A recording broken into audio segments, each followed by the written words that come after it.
Gente, olha, isso aqui não é brincadeira não. Você que está nos vendo aí, eu vou dizer uma coisa para vocês. Eu já vim aqui no Vilela várias vezes. Agora eu tô zonzinho, eu tô sentindo a luta espiritual que nós estamos tendo aqui. Eu repreendo esses demônios que estão aqui atacando a mim, ao Vilela, porque só tem uma pessoa que a Bíblia diz que o próprio Satanás entrou.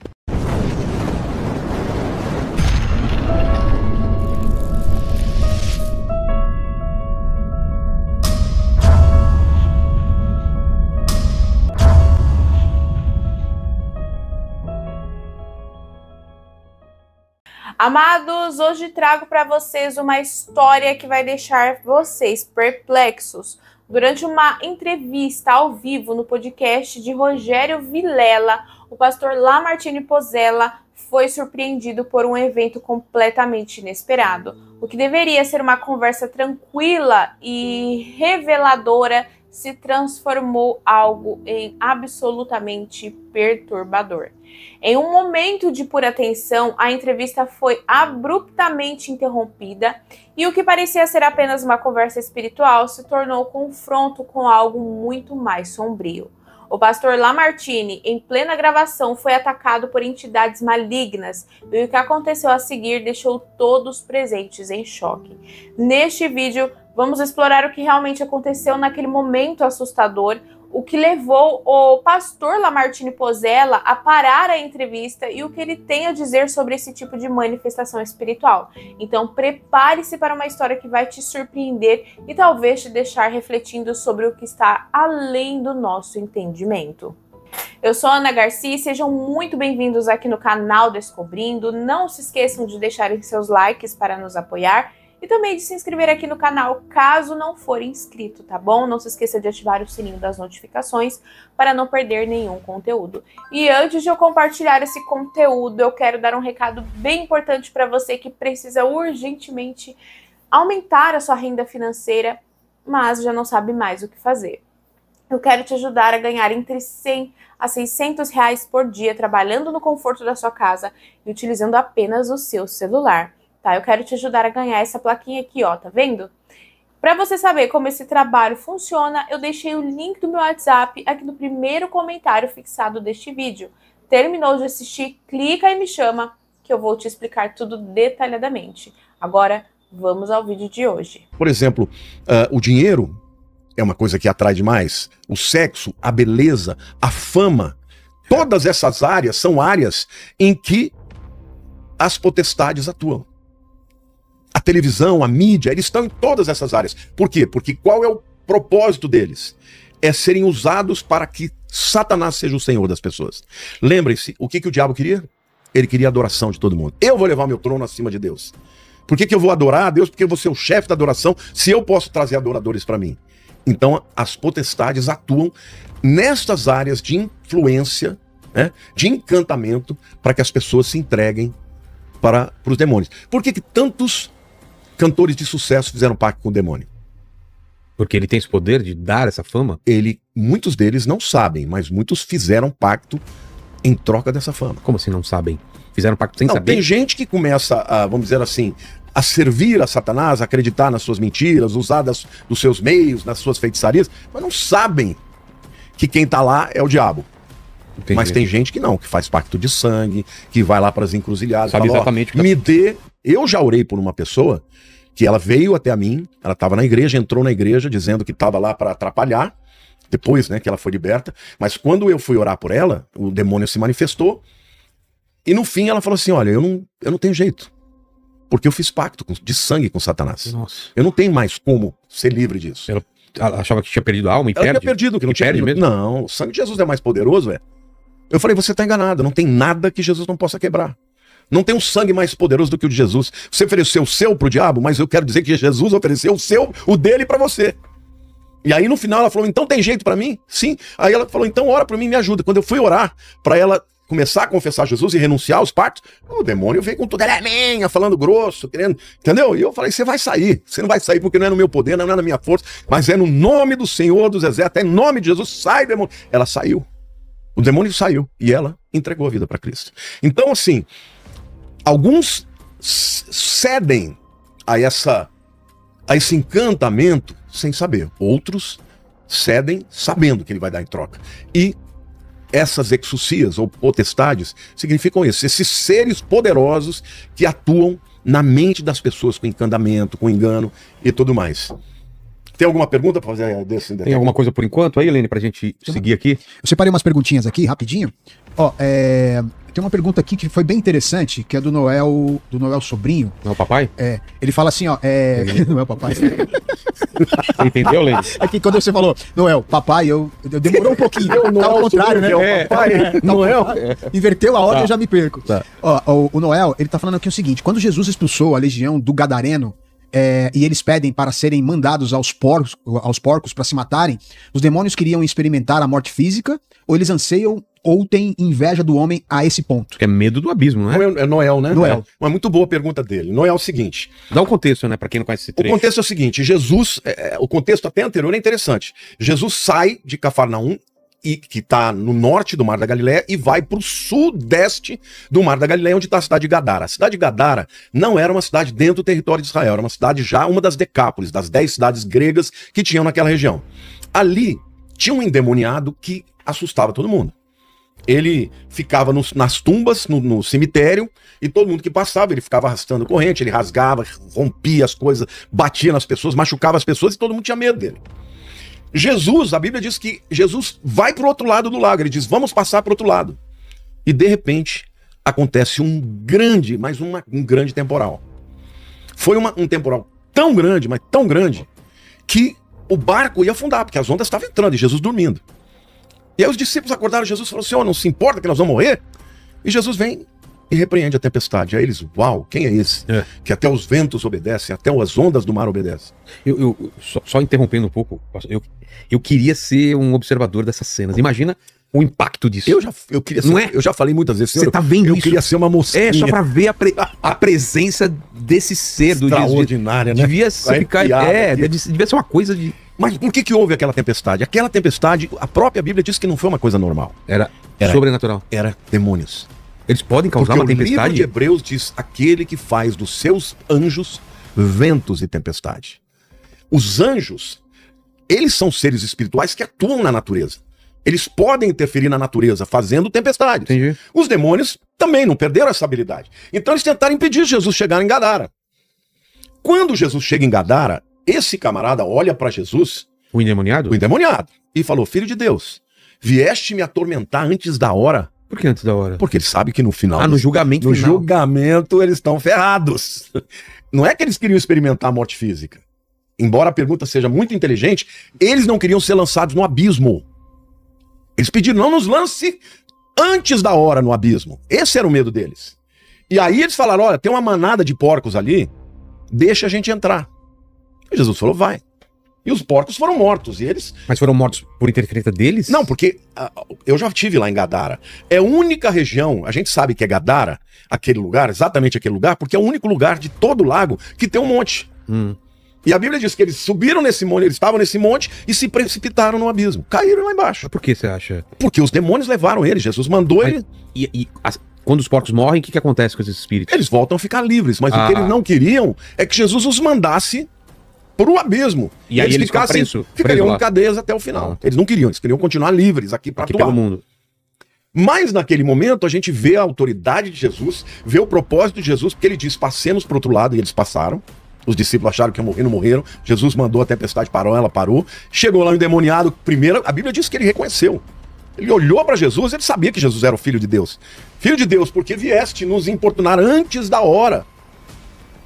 Aí Jesus não falou com ele, já foi repreender, ele falou, não, me manda que eu entre naqueles porcos lá. E ali eram muitos demônios. Era uma casta, isso é interessante dizer. Esses demônios são da casta mais inferior, são os demônios que dominam as pessoas, que possuem as pessoas, mas eles eram muitos. E há outros casos na Bíblia em que Jesus, os discípulos voltaram dizendo, escuta, por que a gente foi orar pelas pessoas e os demônios não saíram? Aí Jesus falou assim, olha, tem certas castas que só se expulsam com jejum e oração. Casta é quando são muitos demônios. Posso fazer um parênteses aqui para contar uma experiência? Você sabe que no ano de 1982, no ano da Copa, eu era muito jovem, né? Eu tinha 21 anos. Toda sexta-feira eu ia para a Praça da República com um grupo e a gente botava faixa E o pessoal pensava que era forró. A gente tocava forró, mas era tudo para falar de Jesus. Então, assim, eu saía da faculdade teológica às 11 horas da noite, ia com um grupo de jovens, a gente ficava até 3, 4 da manhã. A gente falava de Jesus para as prostitutas, para todo mundo que passava lá. Era assim, o amor de Deus era derramado naquele lugar. Naquele ano era o ano da Copa. Quando a gente estava bem na Praça da República, eu ouvi uma batucada. Detalhe, Deus falava comigo toda vez que eu ia orar. Você precisa ir em jejum para a Praça da República, porque lá tem guerra espiritual. E eu esquecia. Ou não levava muito. Não é porque eu não levava. Naquele momento, sempre fui, né? Um crente muito sincero com Deus. Eu era obediente, mas eu esquecia. Eu ia para sexta-feira, eu jantava, entendeu? Eu trabalhava o dia inteiro antes de ir para a escola, eu jantava e tal. E naquele dia, quando eu vi, mais ou menos, era uma escola de samba tocando, celebrando, o Brasil tinha ganho, não lembro de que jogo era. Naquela hora o Espírito Santo falou comigo assim: se prepare que vai ter guerra. Aí eu falei pro outro rapaz que liderava comigo, eu falei: olha, vai ter guerra espiritual. Vilela, devia ter umas 200 pessoas naquele grupo. A gente era uns 8. Devia ter umas 40, 50 pessoas ouvindo a gente tocar. Eles nos cercaram inteiro. E os demônios começaram a cair. Começaram a ficar endemoniados. Vinham arrastando que nem cobra.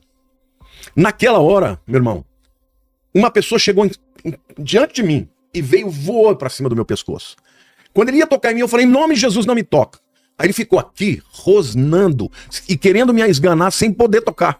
E rosnando e vai, não sei o que lá. E ele virou para mim com uma voz assim, bem sarcástica, dizendo: quem é você para me impedir? Você acha que eu não sei que você não tá em jejum? Cara, olha. Ele falou: eu sou legião. Eu sou o chefe desses demônios todos. E todos os 8 que a gente estava ali orando pelas pessoas que estavam endemoniadas. Ele falou: eu sou chefe e você não tem autoridade, porque eu sei que você não está em jejum. Na hora, eu lembrei do que Jesus tinha me falado. Aí eu orei assim rapidamente e falei: Senhor, me perdoa. Eu não estou em jejum, mas eu não quero que o teu nome seja envergonhado. Me dá autoridade. Aí o Espírito de Deus falou: ore e brade no nome de Jesus. Eu falei: eu não estou em jejum. E já pedi perdão para o meu Senhor. Mas agora não é por meu poder, é pelo poder daquele que era e é, e sempre haverá de ser. Jesus, o Rei dos Reis, o Senhor dos Senhores. Você vai se render aqui agora diante dele e diante de todo mundo.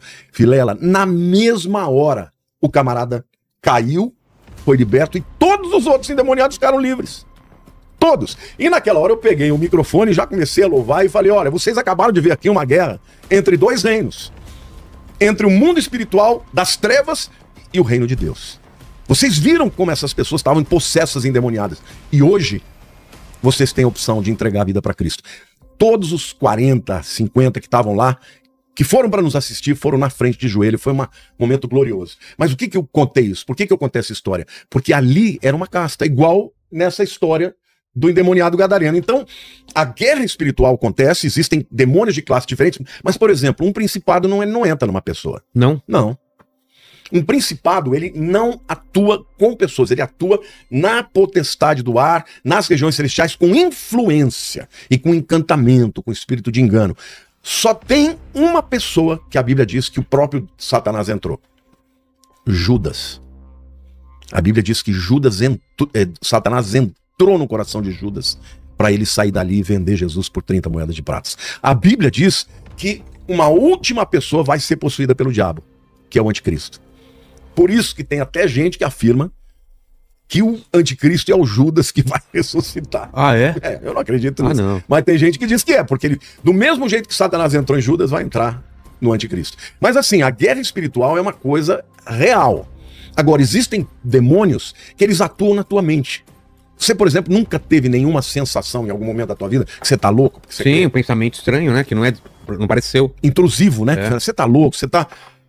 O que mais que tem de pergunta aí? Eu tive um pensamento faz pouco tempo aí, o Corinthians vai cair. Eu falei: não, sai daqui, Satanás. Não Aliás, que recuperação. Nossa, vamos pra Libertadores. Esse de pai aí, e vai pra Libertadores, né? Fala, Leni. Ó, tem mais uma aqui, que é... cadê? Deixa eu achar aqui. O Rafael Leite, ele falou o seguinte: se até os demônios odeiam... ele faz uma pergunta: até os demônios odeiam o inferno, mas na maioria dos casos de exorcismo, eles temem voltar ao inferno. Por que isso? Voltar ou ir definitivamente? Não, deixa eu dizer uma coisa. O inferno, a palavra inferno na Bíblia, ela tem algumas palavras que traduzem inferno. Guiana. Por exemplo, no Velho Testamento você tem Sheol ou Seol. Tá. Essa palavra é, na verdade, o lugar dos mortos. Tá? Essa palavra Sheol, quando vai para o Novo Testamento, é Hades. E foi emprestada da mitologia grega. Quem que era Hades? Ou Plutão? Plutão para os romanos, Hades para os gregos. É o deus do submundo, dos mortos. Lembra aquela história do camarada que fica um barco velho, que precisa de uma moeda para entrar?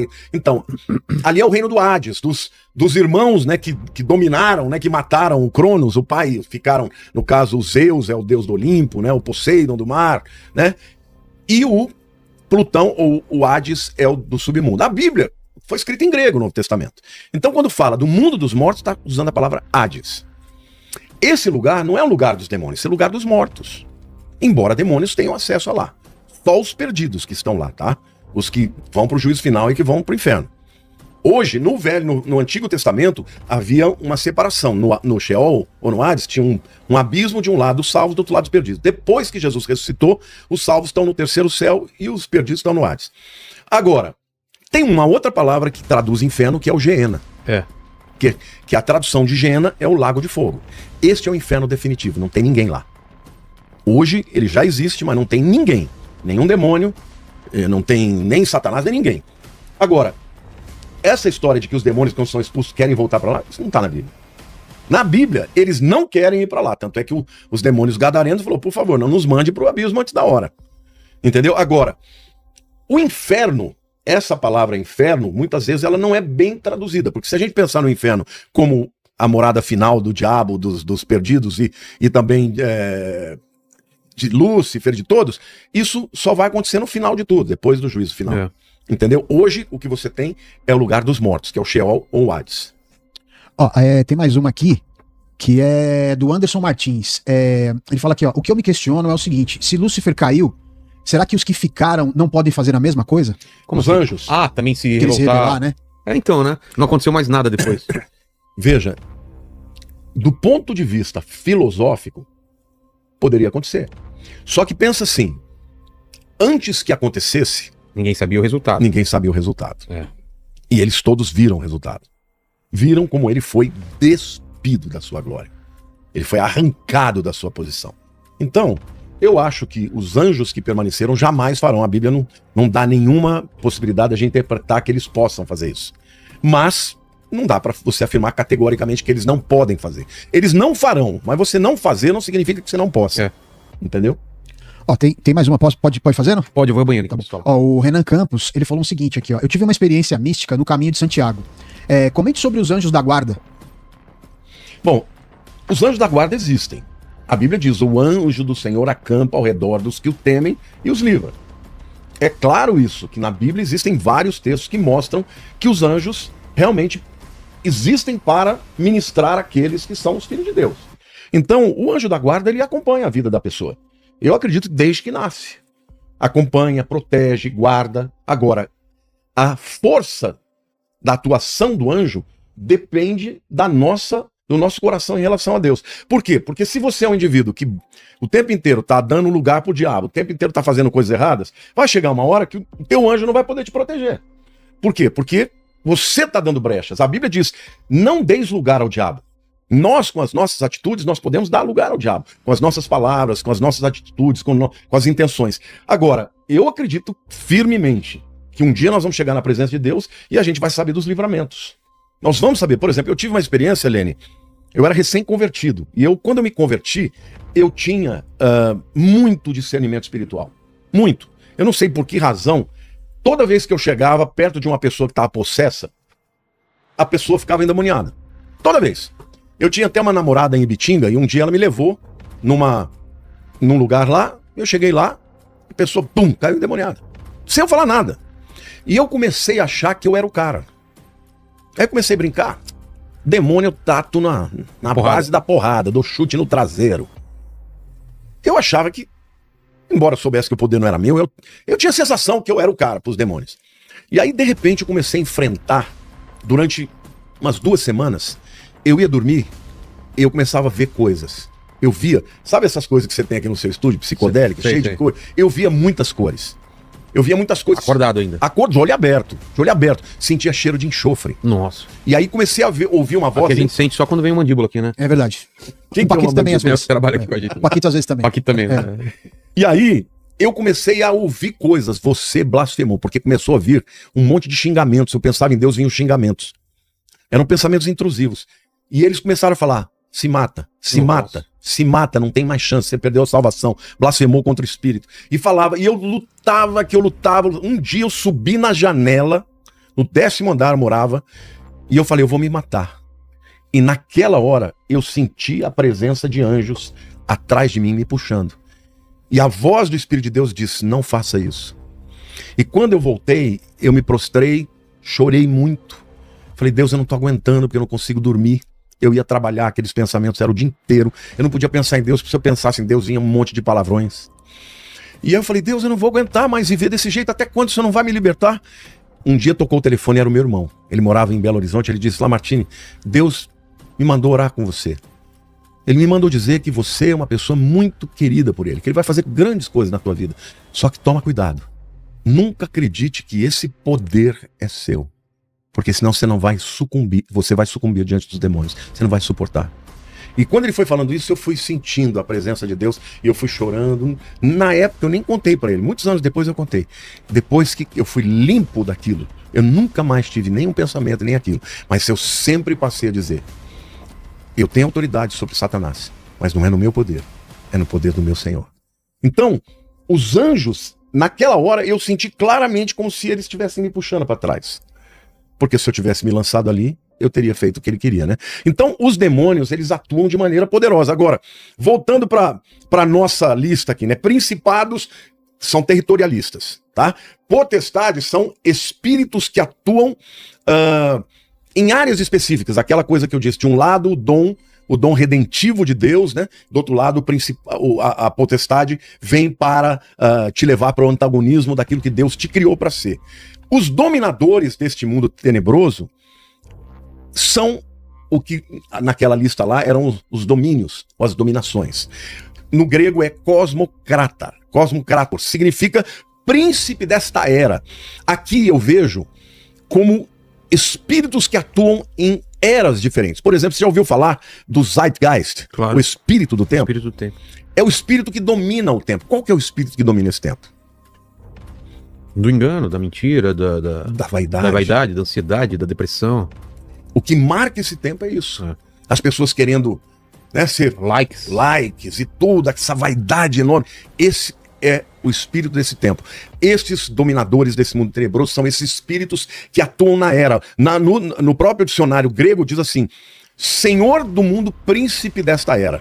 O diabo é o maior de todos, né, dos Cosmocrator, mas ele usa outros seres para atuar. E por último, as forças espirituais do mal. No original é poneria, depravação, iniquidade, corrupção, malícia, desejos maus. Tudo isso tem a ver com as forças espirituais do mal. Na minha opinião, são forças que atuam nessa área chula mesmo, sabe? Da pornografia, dos pensamentos lascivos, de tudo aquilo que é contra a santidade de Deus. Você sabe que nós estamos aqui numa guerra espiritual? E tô tontinho. Eu tô com uma dor de cabeça também. É incrível. Gente, olha, isso aqui não é brincadeira não. Você que tá nos vendo aí, eu vou dizer uma coisa pra vocês. Eu já vim aqui no Vilela várias vezes. Agora eu tô zonzinho, eu tô sentindo a luta espiritual que nós estamos tendo aqui. Mas eu quero declarar na tua vida que hoje é dia de libertação. Hoje, se você estiver oprimido, hoje, se você estiver com espírito de suicídio, hoje, se você estiver com vontade de abandonar a vida, eu quero declarar o poder daquele que era, que é e que sempre haverá de ser. Jesus, o Senhor dos Senhores, o Rei dos Reis. Eu repreendo esses demônios que estão aqui atacando a mim, ao Vilela, porque, Senhor, nós estamos deflagrando aqui, Senhor, a verdade do mundo espiritual. E o Senhor não vai permitir que o inimigo tenha vitória e que este podcast possa parar por qualquer coisa. Eu tava zonzinho, cara, já passou. Nossa. Já passou. Eu tenho certeza que se eu medisse a minha pressão ia estar alterada. Mas eu creio que Deus tem um propósito aqui para esse lugar aqui e nós vamos continuar falando aqui em nome de Jesus. Fala, Leni. Ó, tem uma pergunta do Mateus aqui, ele fala o seguinte, é possível um anjo perder uma batalha espiritual para um demônio? Veja bem, Deus nunca vai mandar. Se você pegar um anjo, pode ser mais fraco do que um determinado demônio? Pode. Mas quem é que mandou o anjo lá? Eu te pergunto. Foi Deus, não foi? Você acha que Deus não sabe o quanto de força ele tem que mandar para vencer? Deus nunca perdeu uma batalha. Um anjo jamais vai perder uma batalha. Ele pode ser resistido, como lá em Daniel capítulo 10. Gabriel estava lá. Demorou 21 dias para que ele conseguisse cumprir o seu propósito. Deus enviou Gabriel para trazer uma mensagem para Daniel. Só que o príncipe da Pérsia parou ele, porque ele era de uma patente superior. Ele era príncipe, o outro não. Só que aí ele clamou Miguel, que é príncipe também. Aí a briga ficou de gente grande e ele venceu. Então eu não acredito que nenhum anjo pode perder uma batalha para nenhum demônio. Ó, ainda relacionado à batalha, o Felipe perguntou aqui, como se dá essa batalha entre os anjos? É semelhante à guerra dos homens ou é uma guerra intelectual, como se fosse um debate? Como é que ele chama? Felipe. Muito boa pergunta. A tua audiência é fantástica. É com espada, com escudo. A Bíblia fala que tem espada. A Bíblia fala que tem escudo. Então eu acredito que ainda que seja uma outra dimensão, existem as armas espirituais. Eu creio que existe uma guerra verdadeira, numa outra dimensão, mas ela existe e ela acontece com essas armas que Deus dá. Agora, obviamente, a palavra deles tem poder. Quando Miguel falou, o Senhor te repreenda, pronto, Lúcifer perdeu. Então as armas espirituais, elas são inúmeras. A Bíblia não dá uma descrição clara de todas as armas, mas eu acredito que aconteça uma guerra mesmo. O que aconteceu durante aquela entrevista foi mais do que uma simples coincidência. O ataque de entidades malignas deixou todos em choque, mas também nos faz refletir sobre a batalha espiritual que está acontecendo em todo lugar, muitas vezes invisível aos nossos olhos. Pastor Lamartine Pozzella, com sua fé inabalável, nos mostrou como é importante estar preparados para enfrentar esses desafios espirituais. E se você ficou impactado por esse relato, compartilhe este vídeo com seus amigos e familiares, com o máximo de pessoas possíveis. O que aconteceu naquela entrevista ao vivo não é apenas uma história assustadora, mas um alerta sobre o mundo espiritual e as forças que atuam ao nosso redor. Como você lida com esses ataques espirituais? Já presenciou algo parecido? Bom, deixa aqui seu comentário abaixo e compartilhe sua opinião conosco, tá bom? E mais uma vez, se você ainda não é inscrito no canal, já te convido para se inscrever, ativar o sininho para não perder as próximas histórias e revelações que eu vou compartilhar aqui, tá bom? A batalha espiritual é real e precisamos estar atentos e firmes na fé. Que Deus abençoe a todos e que possamos seguir sempre em vigilância, prontos para enfrentar qualquer desafio que surgir no caminho. Não se esqueçam de clicar no link que está aqui no primeiro comentário fixado e até o próximo vídeo.